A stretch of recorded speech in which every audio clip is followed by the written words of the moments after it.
You got to say something about that, Jesse, because you struck first and got the post out there. We got it rolling. When you and I have been working on this project for a few months now. Feels like half a year. Yeah, and it feels like we could spend 2 years on it. But you gave me the permission to go first, right? Because you and I were trying to coordinate who's going to release when, and then he's like, "Dude, just go ahead and release it if you're ready." I was like, "Okay, let's do that." Launched it on the Learnings and Missteps podcast. Asked Joe for permission, right? Like, "Hey, man, we're doing this thing about your book. Are you okay with it?" It's and like, he was super cool. Joe, we recorded 7 episodes. Are you cool with us? Yep.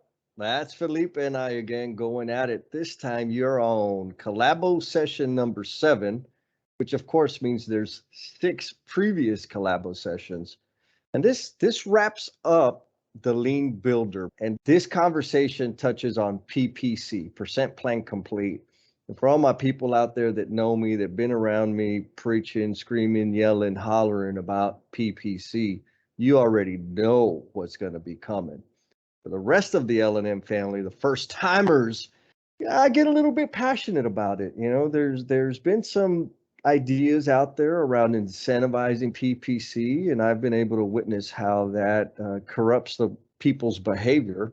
Now, I've also been able to experience the restorative effects of the last planner system on people's lives, and Felipe and I dive into that. It's a little mysterious and fancy, but it's real.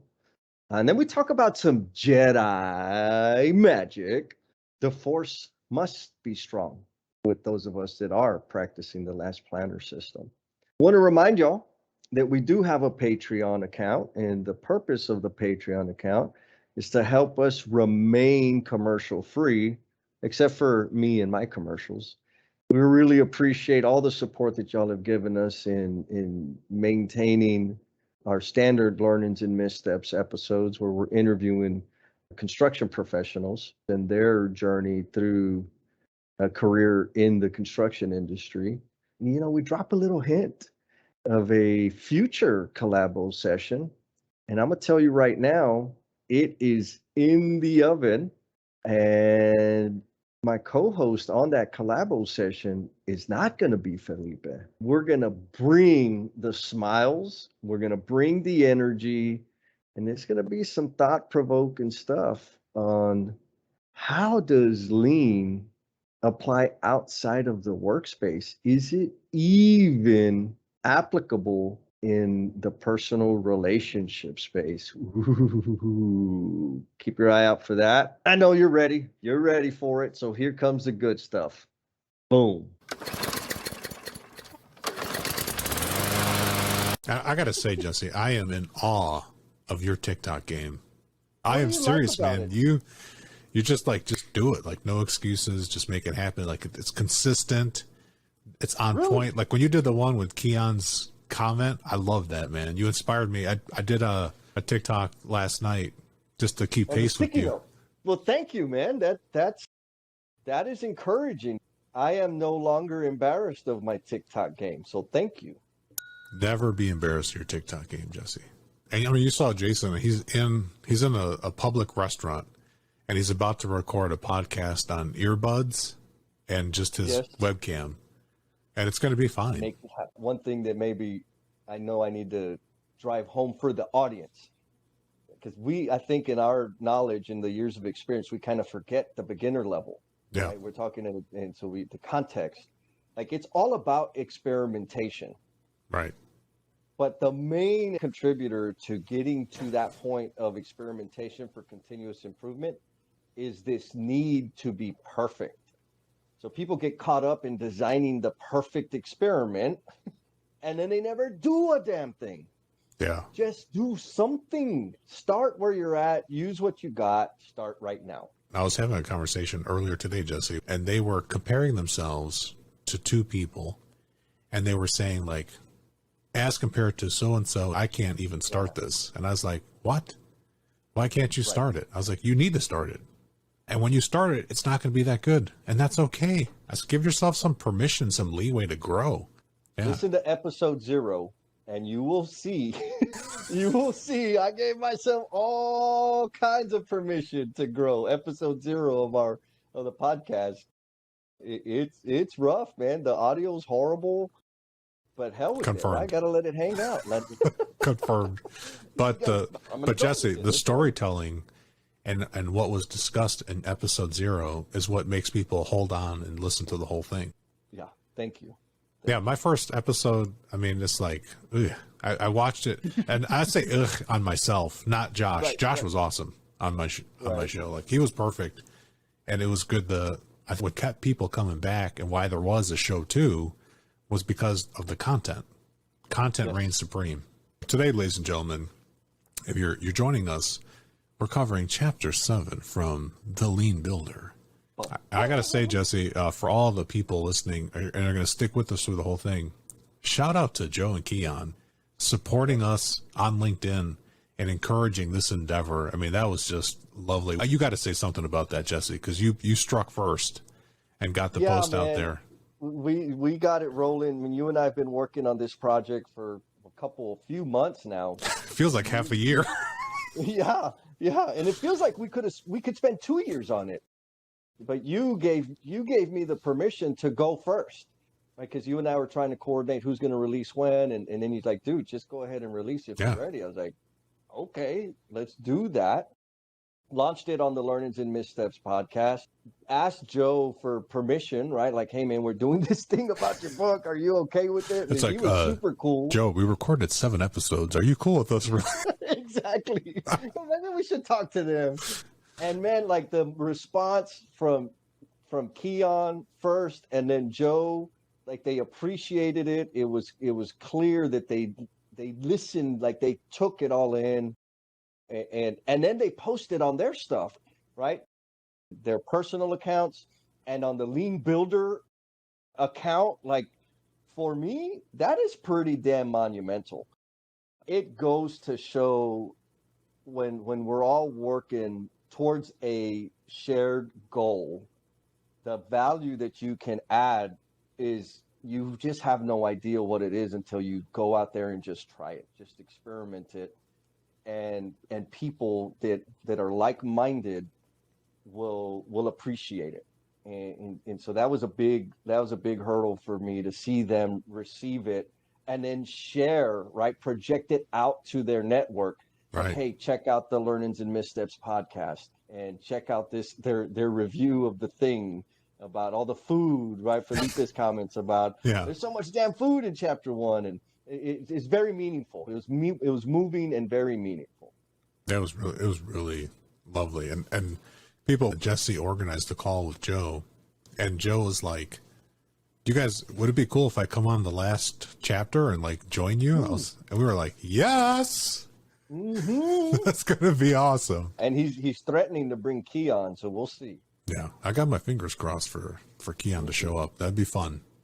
Oh yeah, I've been at a couple webinars with the two of them. They're a bundle of joy, two of them together.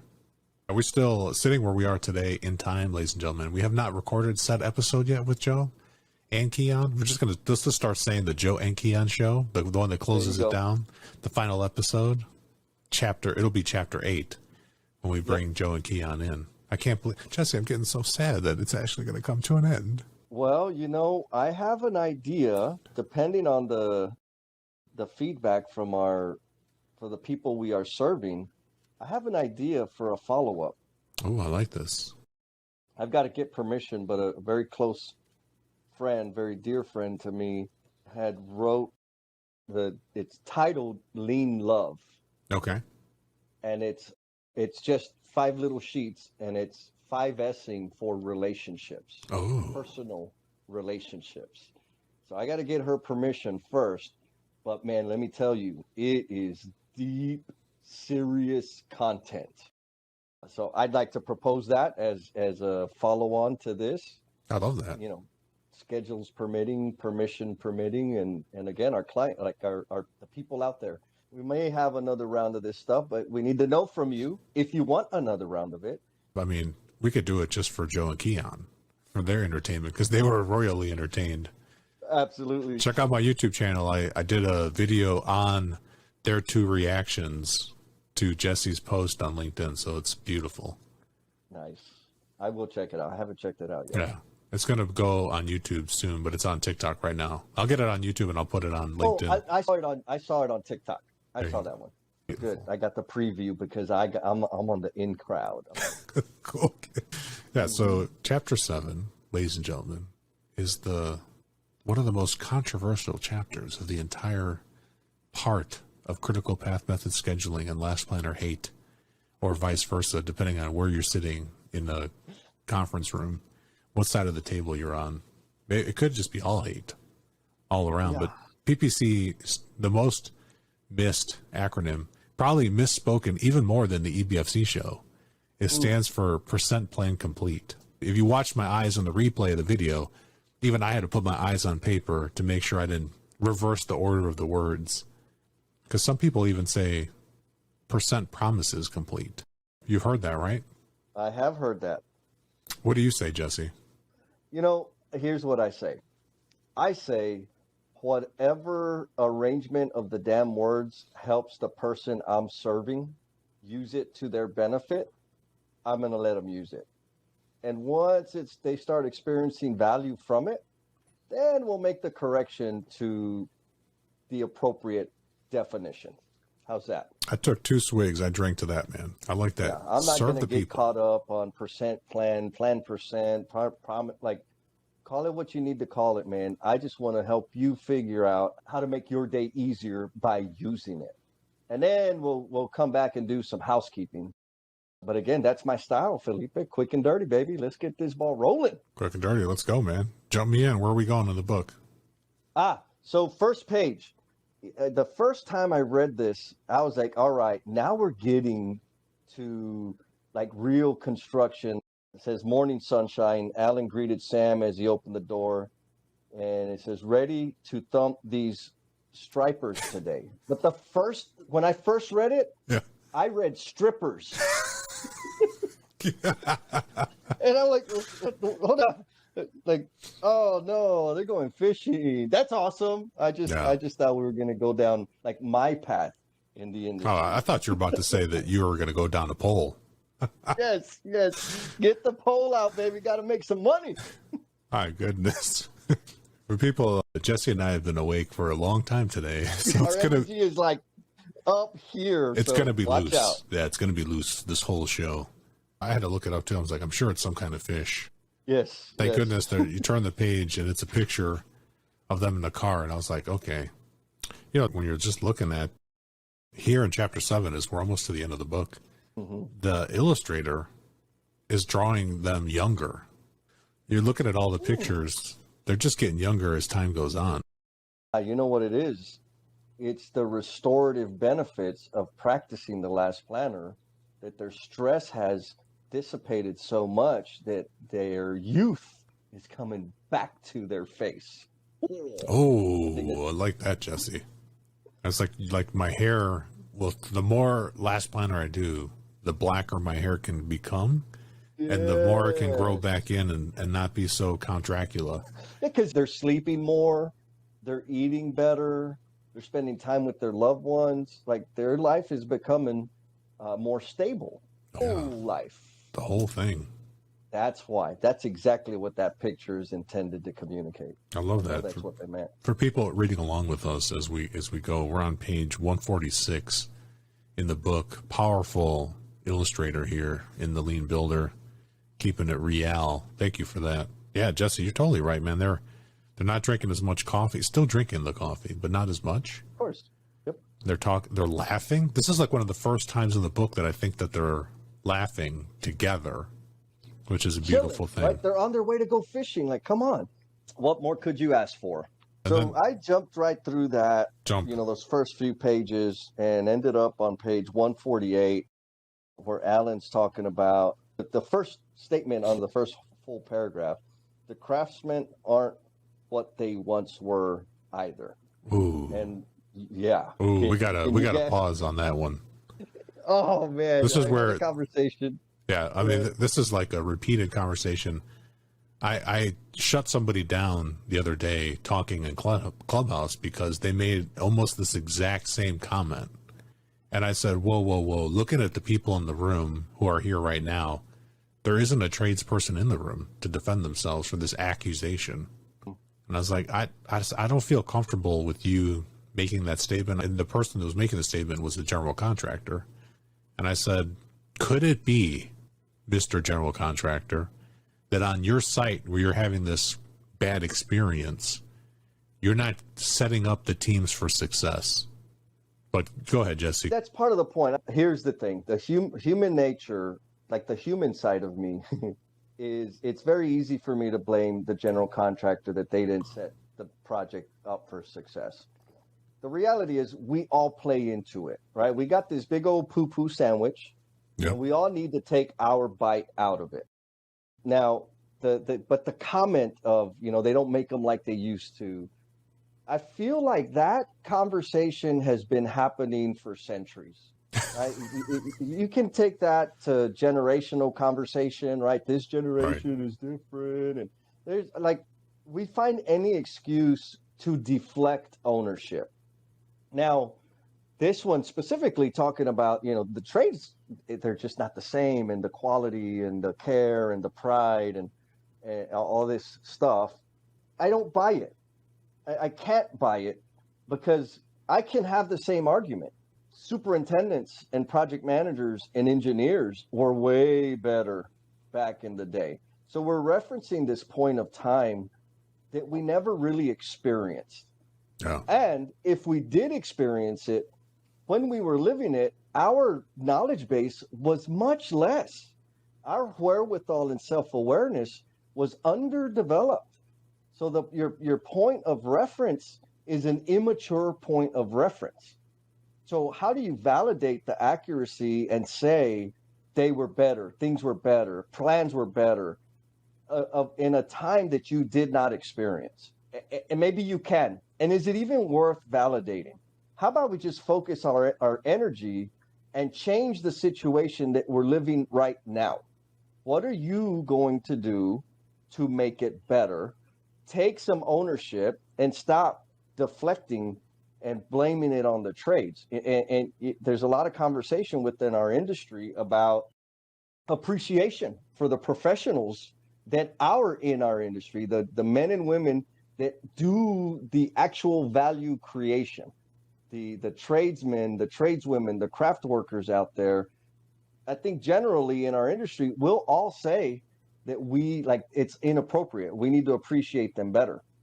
And then the next day in a meeting, the same people are going to say, well, the trades just ain't like what they used to be. So it's like, come on, make up your mind. Which team are you on? And that's the whole purpose for our podcast, right? To change the image of careers in the trades. Because we all need a little dose of honesty, and I'm happy to bring it. And when Jesse says trades, I'll add in and the entire supply chain, because we're in the same thing too. Like you have a special focus on the trades, and your audience definitely resonates in that direction. And I want to go bigger. Let's reach up and down. I want to have those people, Jesse, be consistent. Let's recognize that nostalgia is always going to be looked at with like some endearment, because your memory fades over time too. You forget that in the moment. I look back, Jesse, on a job where we got sued 6 ways from Sunday, and I look at it with nostalgia. And I was even telling somebody the other day, it's like, if you'd never been on a hard bid and been sued, you haven't lived yet in construction. And I said it with a straight face, and they're like, man, you are just twisted. I said, no, like now it's been, it's enough time has passed that all the grind of the moment, I can't remember that anymore. I just can't remember. And it just seems like, well, what a great project. That team was so close together. Those that survived and didn't get fired or quit, the strong that made it, or just the people that like the abuse. But that idea of nostalgia is like such a human thing. And like you're saying, Jesse, we don't have a way to measure and gauge, like, is it better? If I look at older buildings, some buildings stand the test of time and some don't. It's a total mix. I mean, you can't say that like 50 years ago it was better. There are buildings that didn't survive 50 years ago right now. They didn't make it. right? We had an earthquake in the Midwest when I was in high school that had never had an earthquake before, ever. An entire town was ruined. Was it better? I mean, they should have known that there was going to be an earthquake there. They were on a fault line. How did they not know? Yep. It's not always better in the past, people. You got it. And I love history, too. So get some. Nostalgia freaks. Yeah, you're right. It's easy to filter out all the pain when we look back. And I'll just leave it at that. But I think one thing to say, and whether you're listening and you're in the union trade or you're in a non-union trade, open shop trade, either way, you're going to have some type of apprenticeship and learning on the job. And even as true for project managers and people going on the management side, you're going to have some on the job learning as well. And depending on your attitude towards learning, you could end up becoming very good and proficient and become a subject matter expert, or just to be, a full-on master craftsperson with all of the skills and creativity and talent. Or you can just be somebody that's doing a job, and you're just going to, get by. So Jesse and I, we tend to be a little further away from the just get by. I mean, hence us waking up at, 0 dark 30 to be with y'all, because we love y'all and we love the comments you give us. So just keep that in mind. No trade bashing. You got it. No trade bashing, and also my commitment is to minimize my GC bashing. Except I'm method acting while we're doing this book. I'll pretend I don't really hate them. Yeah, I mean, your last time I checked, your paycheck is a GC paycheck. Yeah. So I'm officially on the GC side. I mean, we're all human beings. We are. And when we learn how to celebrate that, the industry will change. Absolutely. And I feel like we're headed in that direction. We got a lot of amazing people putting a lot of energy towards making that happen. Case in point, Miss Jennifer Lacey. Talk about a world changer. She got it going on. And we'll get there. We have to change her nickname to Smiley. And it's not just because I'm seeing the big giant smile over your shoulder. For those of you watching the video, Jesse's got a big old Jesse loves you and a smile over his shoulder. So check out the video. It's awesome. It is awesome. On the next page, page 149, as I read through it, it triggered this question. So here's a question for you, Felipe. When you're coaching individuals or teams, what is your comfort? I guess it's two-phase question. What is your comfort level with going to storytelling, A, and then B, how do you ensure that it's going to be received by the audience? That's a great question, Jesse. So as default, I don't go storytelling or straight to the answer as a default. I only can say this, ladies and gentlemen, because I have done it the wrong way so many times. There was a slew of times, Jesse, where I never told a story, and I even had checklists, and I would give people. There was one time, Jesse, and this happened a couple of years ago, and bless his heart, poor Nate, I went on after him for not having read this checklist that I had provided him 25 times. Oh. And I just kept every other sentence. I was like, and this thing is here. As you'll notice in the checklist, 3 inches from the left margin, Nate. And I just was and then I'd say a couple more things, and I'd say, as you would see, if you flip over the checklist to the second page, Nate, that question you have is right there at the top of the page too. And I just went on, and we laughed about it afterwards, but I mean, that was a total non-respect for people move on my part. And so that was wrong. That's too extreme. And on the other extreme edge, somebody asked me yesterday how I got into doing what I do now. And I went all the way back to high school and told the story. And then the person interrupted me when I was only at college. Right. And then they're like, I got an hour. They're like, Felipe, but you're over 40. I mean, I ain't got time to hear how you got to here.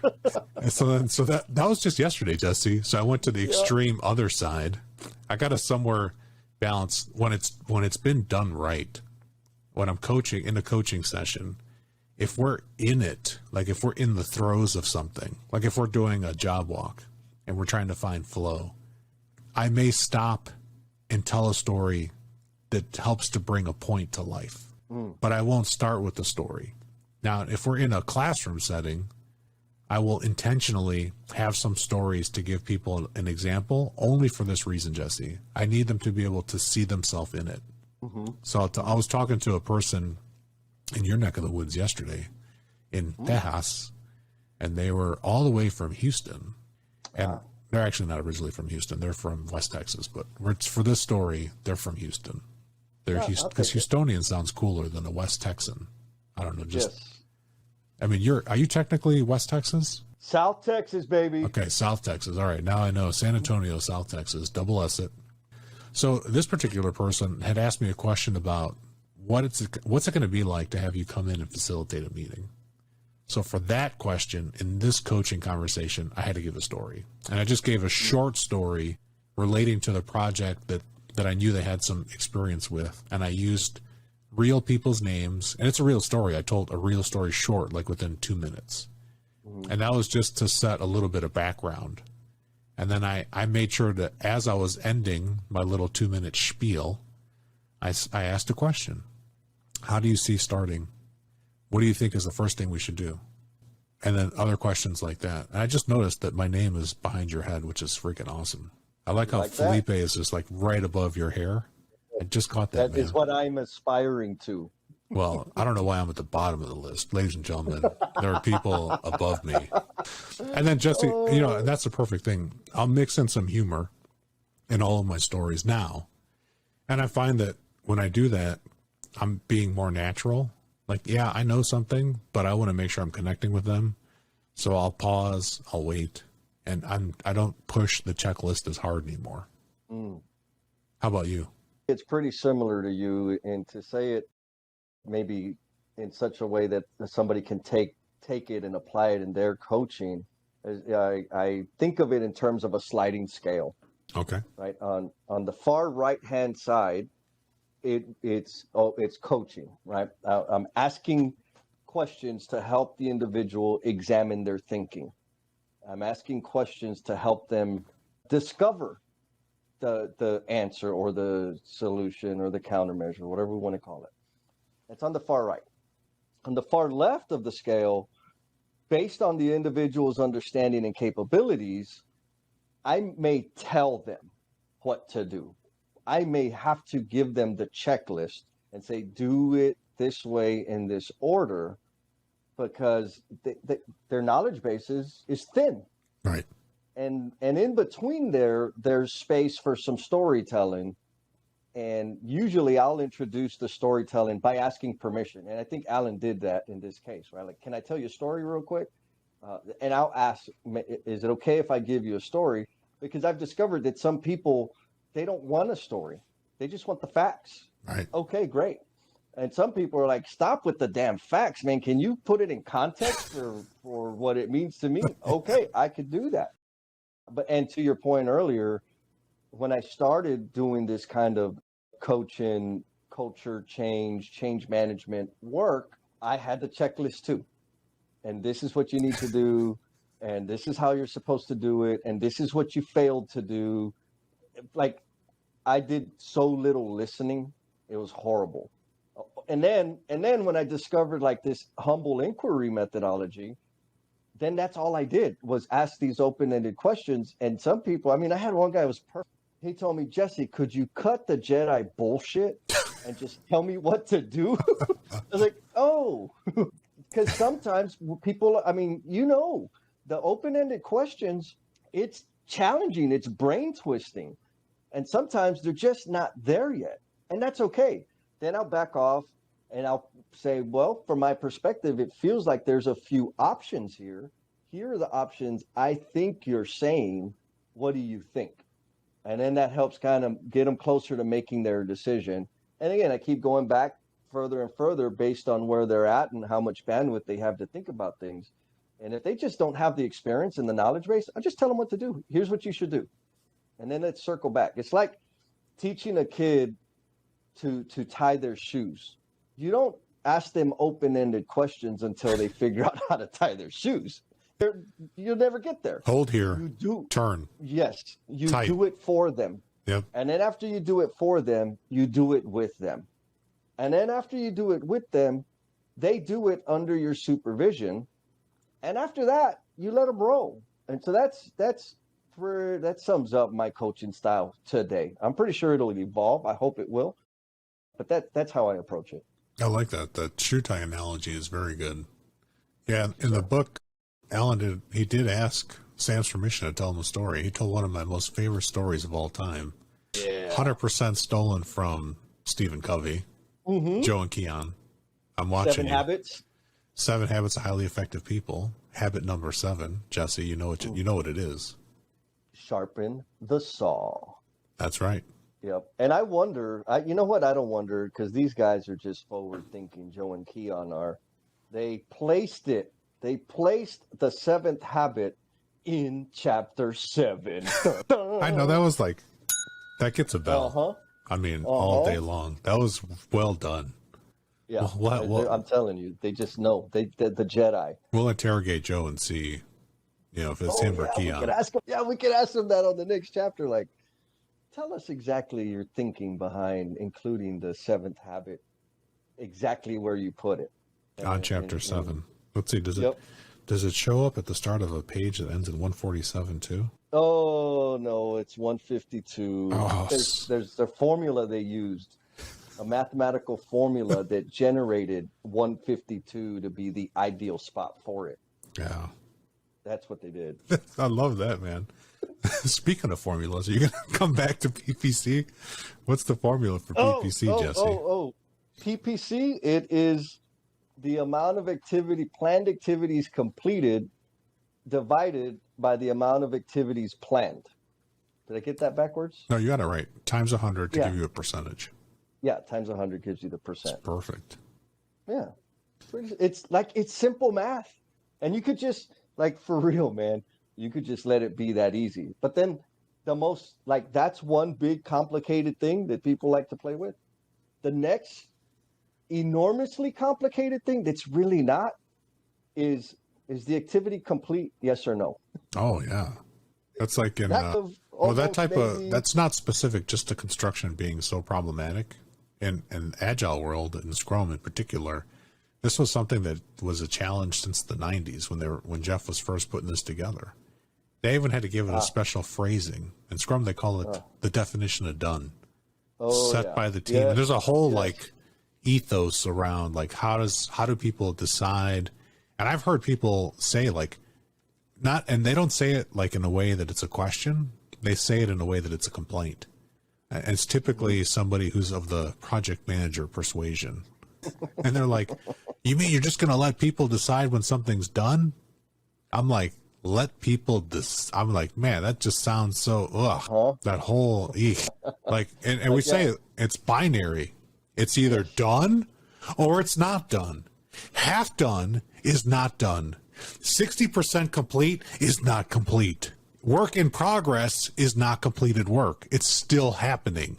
It's done, I always say, Jesse, when the next person can get onto it and complete it all the way. Done. The only time I'll accept done is when the owner has the keys to the building and it's theirs and we're not there. Or the roadway. In Texas, where everything seems to be going tollway, I guess it's done when the toll transponder takes my money and I keep on driving. Then you're good. I agree. And I get to see so many people spend or waste so much energy around playing with the formula and playing with yes and no. It's almost like, hold on a second. I got to put my book down for a second. We got to touch this for a second. You just triggered me. So playing with the formula, ladies and gentlemen, listen close. Jesse, can I tell a story? Please. Okay. Felipe. Yes. Thank you, Jesse. Story time with Felipe. There are many good intentioned owners out there. I love you owners that have this intention that you want to encourage this type of collaboration on your projects. However, owners, when you incentivize a certain PPC number in your contract and well-intentioned general contractors, let me put you in on this too. Those that have front ends or exhibits to your contracts with the trade partners, when you set a PPC rate on a team, and incentivize it with goals, do not be surprised that people are going to gameplay and manipulate that formula. If you're trying to incentivize collaboration, just ask for it. Just ask for it. Just say, let's collaboratively plan and schedule. Don't put in a PPC percentage in a contract and then give people financial incentives to hit that. Jesse, I cannot tell you that I know of a single project that has that requirement where people are not playing with that formula inappropriately. And I've even asked people, how do you calculate PPC? And I found, Jesse, that if their job has it in the contract, like magic, they tell me that the formula is so complicated, it's in a spreadsheet to track. And versus a job where it's not in the contract, I can ask anybody, any trade partner that's in there on a job that's actually tracking it, and they can tell me, just like you told me now, effortlessly. What is the difference in that? That just, people. Yes. People. Yes. So I have witnessed and even played that game. It wasn't particularly with PPC. I guess it was specifically for stuff, right? And so the incentive was if you had a particular percent PPC, like if you were above 75% for all, as a superintendent, as a trade partner, if you're above 75% for X amount of man hours quarterly, you could win the productivity championship for that quarter, which was like $1,000 or $2,000 check. Okay. Can you guess what happened, Felipe? Yeah, I can guess what happened. You won that check every time. I didn't. Okay. I'm going to do this. And I was like, well, wait a minute. Like, this is going to, I did it for like a week or two. I was like, wait, why am I got shit to do. I ain't got time to be playing around with all these numbers. Hell with that. I'm going to go get work done. Let me go put work in place. Maybe that'll benefit us. But we had a bunch of people that started playing with the numbers. And all of a sudden, their production rates were like 85, 90, 95. Like they were killing it. So they got their check. They got a little plaque, another quarter, check, plaque. Okay. And then they hit the wall. All of a sudden, they were upping their percent complete. It's 90.1%, 90.2%, 90.3% for 6 weeks. So, because people just looking at this digital readout that was manipulated by people, that was driven by the incentivization of it, they manipulated the game. Yep. And so they thought we're kicking butt, we're winning, and found out, no, you're not. You spent 90% of your budget and you still have 40% of the work to go. So it was a horrible disaster, and it helped me really understand the danger of jacking around with the number. And so here's another question. Is it possible to get 100% PPC and be behind schedule and have no flow? Yes. Okay. Second question. Jesse, you go to the head of the class. Yes, it's possible. Second question. Is it possible to have 0% PPC and have flow and be ahead of schedule? Yes, it is, Jesse. Now to bring it to life for people, remember the formula Jesse gave you. For those of you that didn't write it down because you're not taking notes, like Jesse told you in the show notes, chapter 1, you might want to take some notes on this. Thank you. If you finish ahead of schedule or you change because of conditions change, your PPC actually goes down. Let's say I'm on a 5-day weekly work plan and I have just a simple 10 activities plan just for easy math. If I get halfway through that week and some site condition changes where we have to resequence the work, we don't finish it. We might resequence in a way that jumps us into the next week's work. The PPC for that week is going to be less than 50% if I got through all of Wednesday's activities and then I don't do Thursday and Friday's activities. That's possible, but we could be, like to Jesse's point, we could actually be jumping ahead of schedule because we improved the flow. So your PPC is going to temporarily dip down because you're in a replanning. On the flip side, you could have a terrible phase pool, maybe a key trade for whatever reason, or somebody on the GC crew, just to keep it to anybody, doesn't have input during the phase pool or the reverse phase planning, whatever you want to call it, before you get to the weekly look ahead, and you get a bad sequence. And you don't know that until you go to the weekly planning and you start working, and you work for an entire week and your PPC is 100%, but you did the wrong stuff. And then you come to find out that you didn't prep for this like air handler that can't fit through a single doorway. Oh, snap. How many times does that happen where we can't get equipment through openings? Mm-hmm. We had 100% PPC, but now I can't install the next piece of work because of a coordination gap, because we didn't do a better phase pull plan, because we didn't understand our milestones with long lead items. All of that was because of the root cause is bad flow.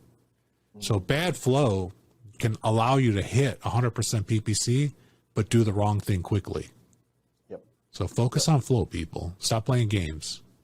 And I'll add for the trade partners, there is tremendous value in being specific and measurable in your tasks. And so I'll give you an example of that. Jesse, tell me a story. I'm going to tell you. Bring it to life for me. Damn it.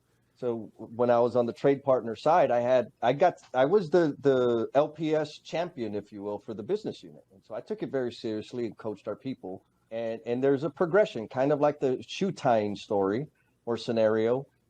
When I introduce tradesmen to the weekly work plan, usually what I get in the activity is install duct, install pipe.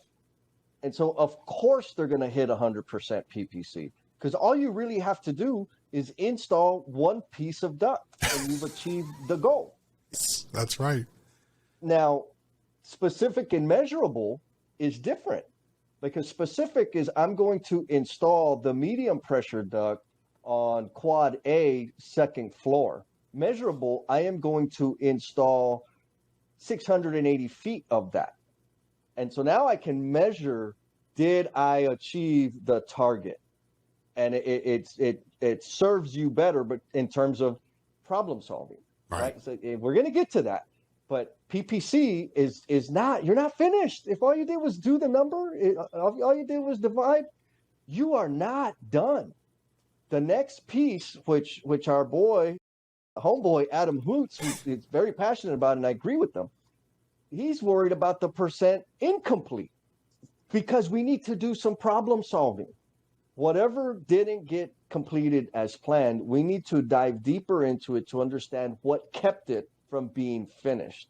And being specific and measurable in the description of the activity enhances the problem solving effort. So percentages, that's a little bit better than just a general statement. But where are you doing it and how much do you intend to do is what we're looking for. You get to that level, you're going to start putting money in your pocket, baby. And I think the measurement that I just heard, this is the first time I ever heard it too, Jesse. Can you believe all these years doing it? A decade of LPS, and only today from Adam told me PPI, Felipe. I was like, PPI, percent plan incomplete. I was like, it's just 1 minus the percentage. It's there. It's there. Already. I tell people, Jesse, this, like when I'm first introducing a team to PPC, I say, you can do the math to get the percentage, but it's even more powerful to show your work. Show the numerator and the denominator, so that you can see from week to week, are we getting more work in place or less? And if we use that discipline that Jesse's just kind of jumped over, get those tags to be descriptive. There's a reason why Jesse wants that to be descriptive, and I want it also. We want to see, how are you engaging with the interconnection of the next person? How's that handoff? If you just say install duct, I have no idea how you're handing off to anyone, and I will, as a facilitator, grill you. But don't worry, it's going to be pleasant. You're going to love being asked questions by me. Where's that duct going? What floor is it in? From what room to what room? From what grid line to what grid line? How are you going to get it in the building? Who's going to be in the room after you? These are all just some of the types of questions that I will be 20 questioning you, and you will learn very quickly to fill out your tags appropriately. And people listening, like, it's chapter 7 for a reason. You don't start with PPC. Nailed it. You do not start with PPC. But we're driven, right? It's not a grade. You said it earlier this morning. I did. It's not a letter grade, but we are conditioned to interact with it as a letter grade. And naturally, because we're competitive type A people in the industry, or maybe there's just a few of type A. No, I think it's heavy type A. Super heavy. I mean, right here, this phone call. Look at us talking over each other.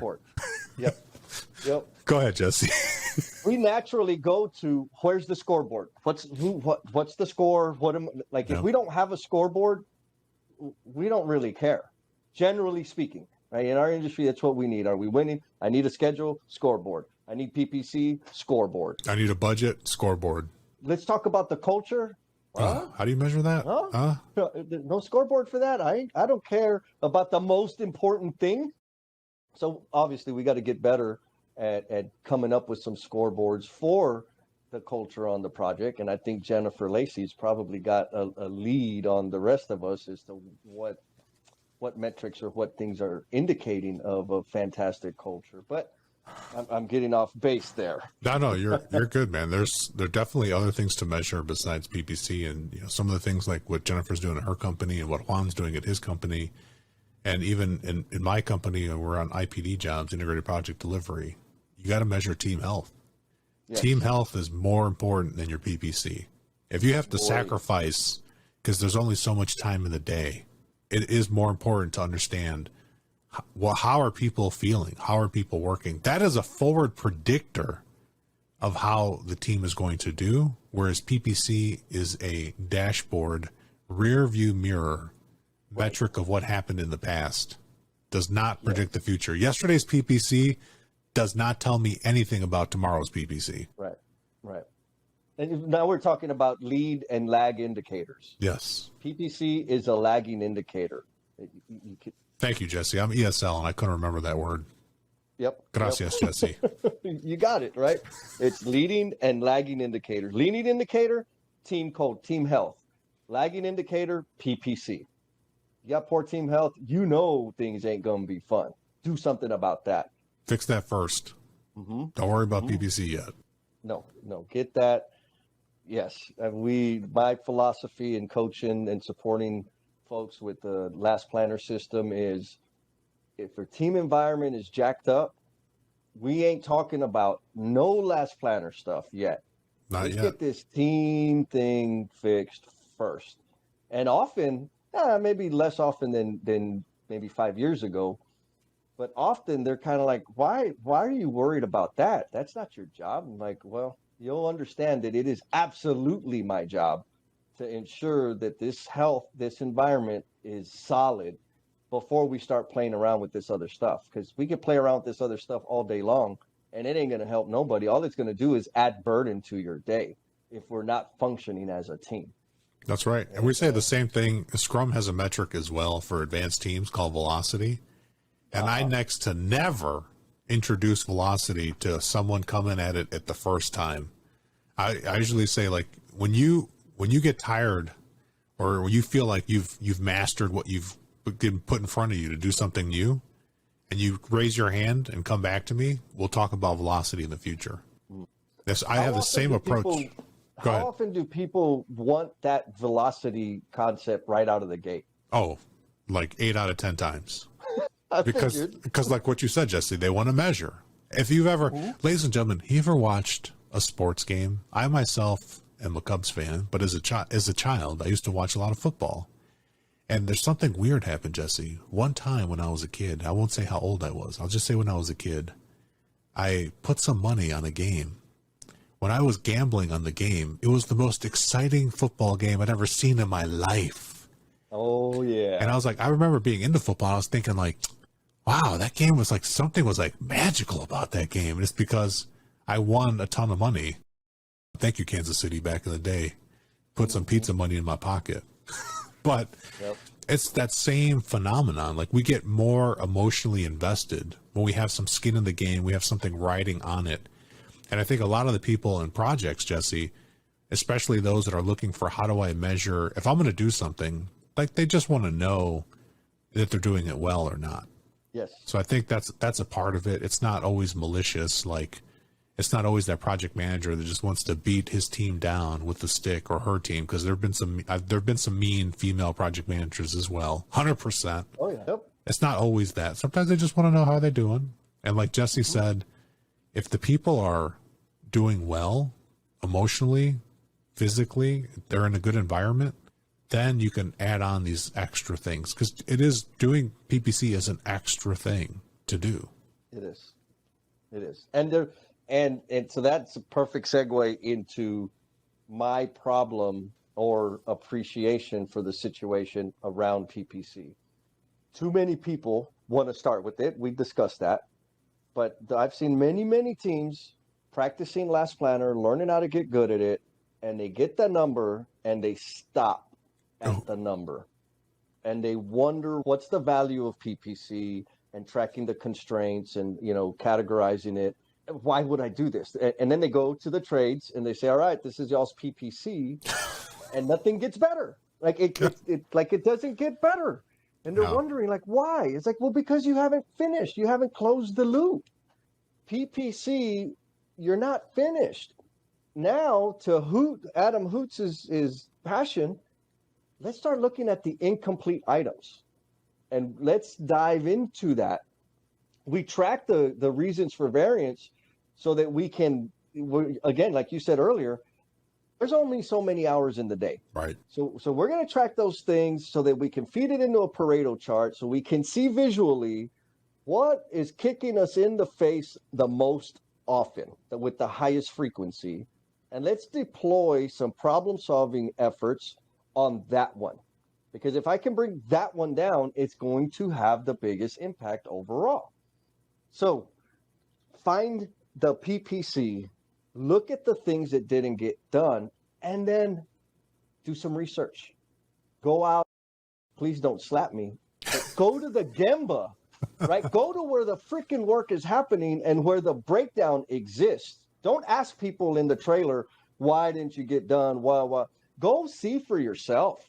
Go find out what the hell the breakdown is and deploy some countermeasures against that breakdown. Guess what? You do that, your PPC starts going up. That's but right. If all you do is get the stupid number and stop at the stupid number, why the hell did you do the rest of this stuff? Get to the number and then let that be a trigger to be selective about the problem you're going to go after, about the things that weren't complete, and do some problem solving around that. When you start doing that, you're starting to close the loop and actually build the cycle, which is a wheel, which is momentum, baby. And then That's you right. get the flow. You get the flow. Close the loop. Yeah, absolutely. Close it, baby. And I say people, like in Jesse's example, when you get that PPC and you come share with the trades, it's a team's PPC, not any one individual trade. I'm sorry, software companies that can track it per trade. That is an abomination. And that doesn't mean squat, because no trade is out there independent. They are all interconnected.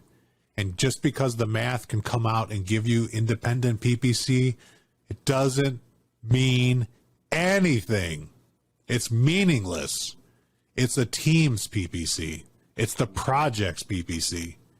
And like Jesse said, it takes us longer to explain how to go investigate it than to go investigate it. Right? I mean, Jesse, we can walk out there on a team that's maybe even hitting like 70% PPC, and we'll look at their variances, and we might see like three variances popping. Like they might have said, and we might be dropping in, and they're like, "Oh, this is poor planning. This trade's overcommitting." And we go out there and we walk it. We know in 10 seconds it wasn't overcommitting. Right. It's almost never overcommitting. Now, in the design, that's a totally different story. When we're talking about in construction, knowledge work, overcommitting tends to happen quite a bit. So I just want to preference that, because it's hard to predict some of those things, those sparks of the mind. But in the physical world, it's easy to see what's going on, and it's often other things. Like they put a list here. I'm on page 157, and they got some items here for variance on the PPC. The top one being weather. I think that's a no-brainer. Everybody understands how weather could be an impact. So that's nothing to even worry about. The next one is manpower. Now, this one, Jesse, I find a little suspect. Like, how often is manpower showing up in the Pareto? And the Pareto chart is just taking, like, if I just had weather and manpower as the only things affecting, and I just count how many times did we miss an activity, and that activity was due to weather, I would count 1 for weather.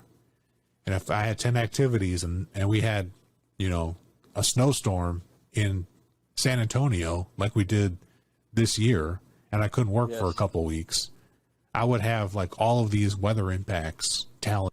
I don't even need to Pareto it. That snowstorm was so, I know that derailed a whole bunch of projects. Oh boy. Do people even have shovels in South Texas? I don't even think they probably do. No, it was, we were not prepared for that. Yeah. And then they've got machinery. Yeah. Machinery can absolutely break down and impact. Design, that's code for all kinds of things. There could be, that design needs to be unpacked a little bit, because that could be miscoordination. It could be like not having the right submittal. I mean, there's so many things that design blanket. I would ask for a little more clarity on that design thing. That's too vague for me. How about you, Jesse? I'm with you. I think design, there's buckets, right? And I think there's an appropriate we need to find the appropriate degree of definition, because for me, almost all the time, I get too granular, so much so that in order to gather the data, it's going to take an enormous amount of time. And that's not valuable. We don't need people freaking gathering data. We need people building. And so bringing it back to what is the appropriate level design? What does that mean? Is it information? Was it processing of the approval? There's so much stuff that we could throw in the design bucket. I'm with you 100% to break that out. I mean, what I've seen in my career is around like a standard set of constraints is around the between 13 and 15 count. Before you take action on it? What do you mean? You said the 14 or 15th mark. Oh, no. So like, for example, right here, we're seeing the 7 bullet points. Yes. About what could be impacting our work. What I've seen as a standard is there's a list of between 13 and 15 bullet points, standard constraints. Roger that. Or reasons for variance that impact the work. And the purpose behind that was for the additional granularity, for like poor scheduling or design. Come on, poor scheduling, bro. What are we talking about? Are we talking about the trade partners planning? Yeah. Are we talking, right? What are we talking about? Let's get specific. No, I've seen the same thing. Like in our checklist for last punter system, Jesse, has 14 items on said checklist on page 1. On the top left-hand corner. It's actually on the middle, Jesse. At the center, 8 inches from the bottom. You'll find it in the section that's noted a variance. Yes. Poor Nate. Poor Nate. Yep. I feel you, Nate. And Nate, he's read this book, by the way. He loves this book. He said when he read this book, he was so excited. He's a superintendent that he wanted to make this required reading material for everybody. I said, whoa. How about you buy a couple and give out some gifts? Yes. Now that you're making that superintendent coin, you can buy a couple of books and give some to a friend. Yep. Plant some seeds. Man, I will tell you, like, I've seen that in my region, Denver, Kansas City, Nebraska, Texas. I've seen this book, the Lean Builder book, catch fire. Like, introduce it to somebody and they're like, oh my God, this is amazing. They make it so simple. We need to buy, we're going to do a study action team. And I'm like, yeah, like, awesome. My point is, it's a fantastic resource. So anybody that's listening and curious, my recommendation, go buy the damn book and get it on audio so that you can listen to it every day, driving back and forth to work, and you can read the book and test and make notes about your experiments, because it really can be this simple. Like, that is the thing I appreciate the most about this book, is it demystifies all the other crap. Right? There's no spreadsheets in here and links and bullshit. It's just let's go achieve flow. Straight up, let's go and put work in place. I do love that it has no spreadsheets. I know I could hear Jason and Spencer like, what's wrong with spreadsheets? Oh, zing! There isn't. There's no Power BI. There's no, let's plan this. Let's talk. Let's make some commitments and let's go get some damn work in place. Boom. It can be that easy. It really can. Now, there are jobs that are pretty damn complex and have very sophisticated systems and all kinds of moving parts.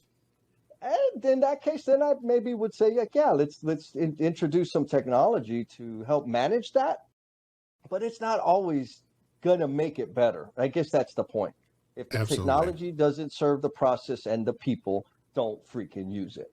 And I want to just say too, people, I've seen teams that don't track PPC.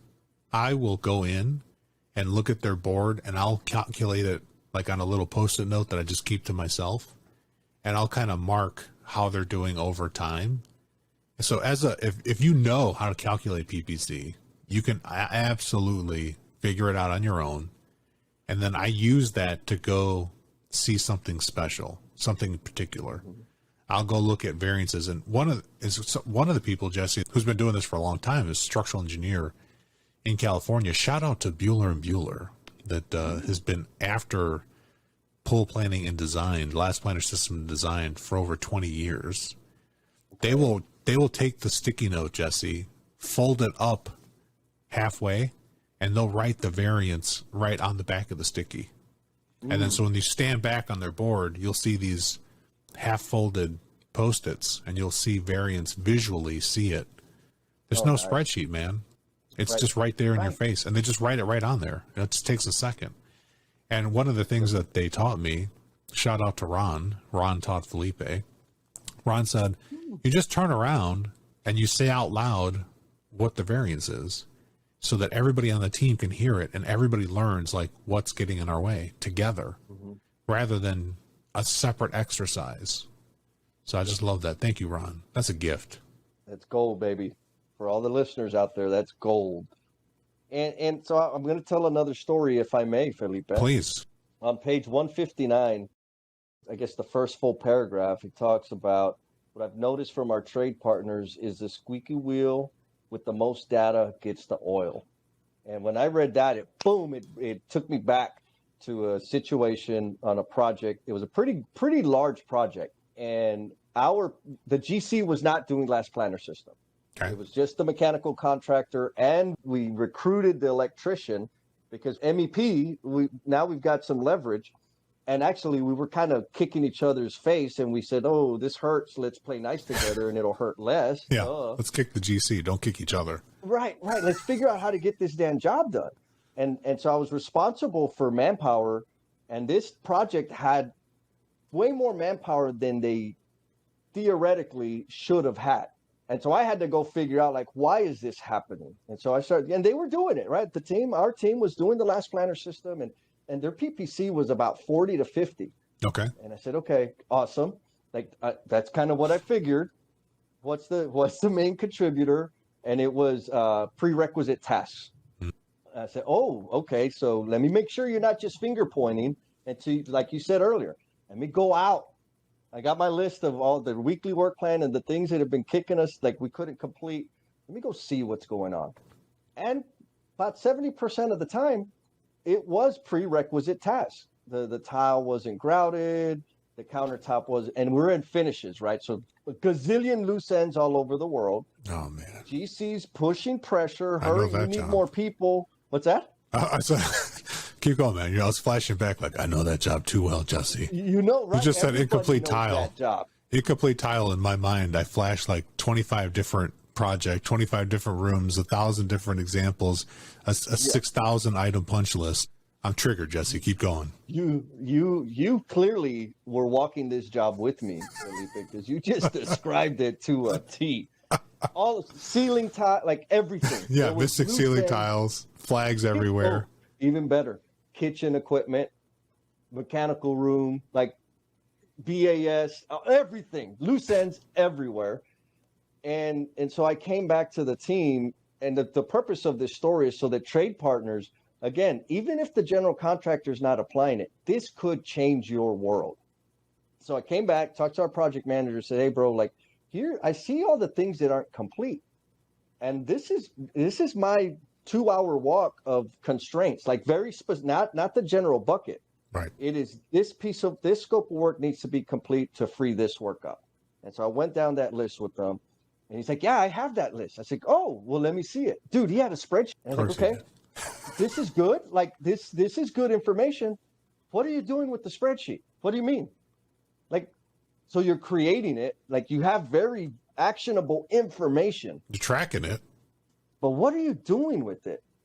Well, man, just in case we go to litigation. I'm like, why the hell? Whoa, why don't you like make it a tool right now, man? Jeez. Yeah. Please, here is the assignment. Send that constraint log to the GC so that they can understand, like they are going to help us make ready. They don't know what's blocking us. Let's just give them the benefit of the doubt. And they don't know. You send them that list and they will know where to apply the pressure. He didn't do it for 2 weeks. Things kept getting worse. And it got to the point where scared, I said, okay, Jesse. you know what? How is that GC going to receive it? Not with a smile and an open hand. You know it. You know it. So I finally said, okay, look, here's the deal. I'm cutting your manpower. I'm taking 50% of your plumbers and 60% of the sheet metal guys next week, period. I know this is going to help you because if I don't apply any pain, you're just going to keep sitting on that damn list. So he sent the list. Yes, the GC flipped. How dare you call us a constraint? This is bullshit. You're just finger pointing. Emails flew like the sky was falling down. Yep. And I said, okay, good. He said, what do you mean good? I said, did you notice that they got that stuff done for us? And we're actually producing? Oh, yeah. I said, okay, now here, you want to settle I like conflict, so I would have just left it the way it was. I said, do you want it to be nicer? He's like, yes, dude, like, this is not fun. Like, we're fighting all the time. I said, okay, good. You see up there on the header of that file where it says constraint log? Delete it and type in make ready needs and send it to him. I swear, he made that change. Totally different conversation. Same problem, different conversation. The cut in the manpower didn't hurt them. I was actually able to get more manpower off the job because now everybody knew what was ready to be executed. And because everybody knew clearly what wasn't ready to be executed, the conversation about manpower was a non-conversation because we all knew exactly where we stood. So trade partners, you can do it. And so the little constraint log story I'm talking about is very similar to the PPC. So you got the information. If you ain't doing anything with it, you're just shooting yourself in the foot, man. You got to do something. Share that information so that you can change the damn situation for everybody. I love that. And trade partners, you need to recognize that even though lawyers have a perception of making a lot of money, they actually charge by the hour. So just think of a lawyer as being on T&M forever. And trade partners, that T&M lawyer is going to likely come out of your pocket. Because every general contractor I know, Jesse, and we know at least two, they have clauses in their subcontract agreements that are going to hold you to pay some of those legal fees. So don't think that you're going to throw it over the fence and your company's going to be free and clear. You are mistaken. You're going to be sharing in that bad boy. It's way better to share the bad news early than to not. Don't sit on it. Young PMs out there, take Jesse's warning. Change the title of the log and get it sent over. That's beautiful. You like that? I That's love a little that. bit of my ninja lean, baby. Make ready work. Yeah, make ready. Make ready. Make needs. ready. All Make of a ready. sudden, we were friends. We were friends. Goofballs. Now, page 162, we were talking about incentivizing PPC and how that's a risky or even maybe just avoid that. Dangerous. Danger. Yep. Danger. Now, I am going to share this nugget that I got from my really good friend, Sean Moran, who's also a lean addict. Shout out to Sean. Shout out Sean. Incentive program for PPC. Here it is. It was breakfast tacos. So if at the end of the week, they measured PPC, and if PPC was between 60 and 70, the team got donuts. If the PPC was between 70 and 80, the team got tacos, like bean and cheese, potato and egg, non-meat tacos. I like how you said bean and cheese. Now that we've corrected Joe, yes, we're staying consistent. Cheese. Bean and cheese, Joe. I could imagine Keon's like, I don't make that mistake, Joe. Oh, that's good stuff. And then if they hit over 80%, it's meat tacos, carne guisada, barbacoa, right? Bacon and egg. I thought you were going to say if they get close to 100, they're going to get salads.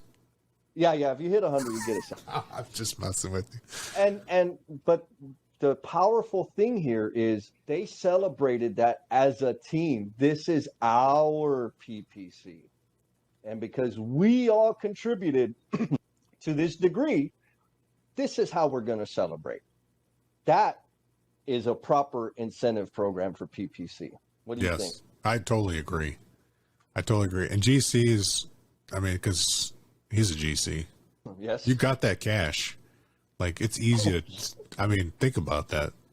If you're hitting PPC, as I said it earlier this morning on the live stream, Jesse, I said, if your PPC is over 60%, in my experience, if you've done phase planning and milestones, you've had those connected conversations through, you will see gains on your CPM schedule at north of 60% all day long. You're going to make up time in the schedule. So think about that. GCs, do the math. How much are you burning per day with your staff on your day burn rate?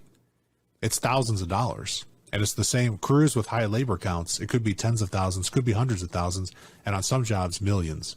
So if you can take days off the board where work is in place correct without a punch list, that's money in your pocket. That food is like the best money you ever spent. Exactly. It's so it is a pretty damn valuable investment. Almost priceless. Some tacos, baby. I was with the team, Jesse. I mean, you're just jogging my memory. And we did some barbacoa nachos. That was like the specialty where we were. And so we hooked it up, and they, magically, they took 2 weeks off the schedule. I was like, I'll throw down for some barbacoa nachos.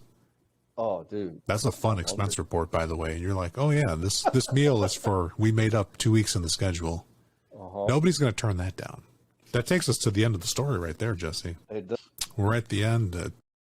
Chapter 7 is behind us. We have Joe coming on. Listeners, Jesse and I would love to hear what you took away from this session in the comments. And if you've been following along with us thus far, you already know that Jesse and I both prefer to see comments in LinkedIn when we post, but we also would love to see comments, just general comments on whatever podcast player you're hitting this up on, or if you're following along on YouTube, drop a comment on YouTube. Hello. We'll respond. And on our beautiful websites. Oh, yeah. We got some nice websites, man. And they're set up to take in your feedback because that is pretty darn valuable to us. Like, rather, it's the most valuable thing. If we ain't serving you, we need to know so we can adjust. We want to bring some value to you. And another thing you can do is if you're getting some good insight, if some of the stuff that's coming out of our mouth is helpful to you, share it with a friend, because I know people out there that are miserable and kicking the dog every time they go home. And if they can practice some of these things, that dog will have fewer bruises. Yes. Don't kick your dogs, people. It's just a job. Remember that nostalgia, 2 years from now, that job where you're kicking that dog, you're going to remember that with so much, like a smile on your face. You'll be like, that was such a great job. We don't make jobs like that anymore. When your poor dog's got a limp now. The dog say bullshit. It's always been like this. Oh, that was good shit. That was good. All right, so leave a comment. Yeah. So I think now I'm flashbacking to the miserable things I did because of miserable projects. Yeah, nostalgic. You're like, man, that job was so good. No, it wasn't. It wasn't that good. No, no. But thank you all for the YouTubers and the podcast listeners, everybody out there that's taking the time to sit with us and listen and watch and comment and share. We would not be doing this without you. It's your energy and your openness that gets me through the day. Thank you. Thank you. Well, folks, that wraps us up for Calabosession number 7. I know we're sad. It's the end of the road for the Lean Builder, except we've got one more episode, and we actually got to spend about an hour with Mr. Joe and Keon, and that episode is going to be hitting next week. We're releasing Out of Cycle just so we can get it to you hot off the press. And want to give a shout out to Miss Kirby Coates, longtime L&M family member. Kirby sent me this message. She may not be excited that I'm sharing it with, but she's awesome people. So here it goes. Kirby so lovingly lets us know that she needs this whole episode written on motivational flashcards or something. I sent it to my mentee as well. She said it's like they are speaking directly to me. Thank you, Kirby, and to the rest of the L&M family out there. Love y'all chingos. You add a special flavor and a special color to my life. And Renee will be back soon. Summer's almost up, meaning the overtime will come to an end very soon, I hope. Please keep bringing the feedback. Keep making me smile. Keep hitting the likes on the YouTube. You know, this experience has exceeded my expectations, and it is 100% because of you. Thank you for committing the time on your drive, on your workout, when you're doing chores around the house, when you're sneaking in to listen during work. All of that stuff is extremely meaningful to me. Thank you for letting me into your life, and we're going to keep the episodes coming, baby. Man, you are one dedicated listener, sticking with us all the way through to the very, very end. Please know that this podcast dies without you, and we invite you to share how the episode's impacting you, along with your thoughts, questions, and suggestions. You've been gracious with your time, so we added social media links in the show notes to make it super easy for you to connect with us. Be kind to yourself, stay cool, and we'll talk at you next time.